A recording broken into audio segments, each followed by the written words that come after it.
It's one small step for man, one giant leap for private enterprise. The United States has returned to the moon for the first time in more than 50 years. But on this occasion, it wasn't the American taxpayer footing the bill. The Odysseus lander touched down on the lunar surface a few hours ago, the first time a privately owned spacecraft has achieved that feat. Our science editor, Rebecca Morell, now reports. We've reached the expected time of landing, but now is the process of waiting for comms, and we are in standby mode. A tense time at Intuitive Machines Mission Control as the team waits for their lunar lander to call home. We are checking our antenna reception.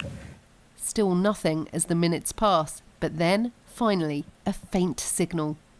We can confirm, without a doubt, is our equipment is on the surface of the moon, and we are transmitting. So, congratulations, IM team. We'll see how much more we can get from that.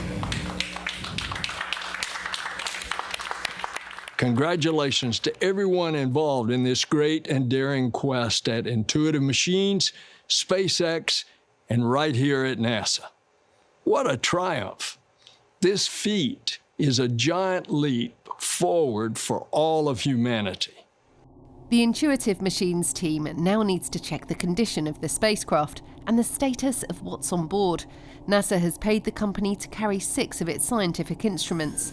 It's the first ever commercial lander to reach the lunar surface and marks a return there for America. It's been more than 50 years since the United States landed on the moon. The last time was in 1972, and this is where Apollo 17 set down. Before that, there were 5 other Apollo missions that made it down to the lunar surface, and they were all around the moon's equator. But now the United States is heading down to the South Pole, and this is the landing site of the new Intuitive Machines mission. It's the furthest south a spacecraft has ever been, and it's paving the way for NASA's Artemis astronauts, who'll be exploring the same polar region in a few years' time. So why go here? The area is covered in deep craters, some permanently in shadow, and scientists think frozen water could be inside. If we can actually take advantage of that ice on the surface of the moon, that's less materials we have to bring with us. We could use that ice to convert it to water, drinkable drinking water. We can extract oxygen and hydrogen for fuel and for breathing for the astronauts. So it really helps us in human exploration. Now the spacecraft is down, the team will carefully analyse any data and wait for the first images to arrive. They'll be hoping that the lunar exploration can then begin. Rebecca Morell, BBC News. Earlier we spoke to former NASA astronaut Lee Ruochao. He told us about the significance of the mission. This is the first time the U.S. has sent a probe of any kind back to the moon in over 50 years, and it's very much the first time that a commercial enterprise has successfully soft landed on the moon.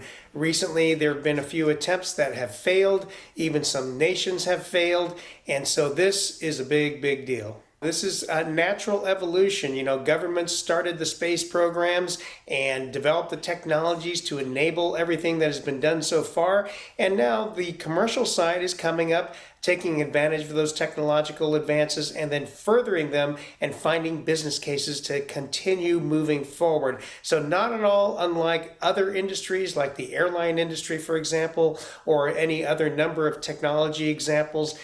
This is a great time, and I'm so happy to see that the commercial enterprises and the talented engineers and other people are actually making it happen. Former astronaut Lee Ruochao there.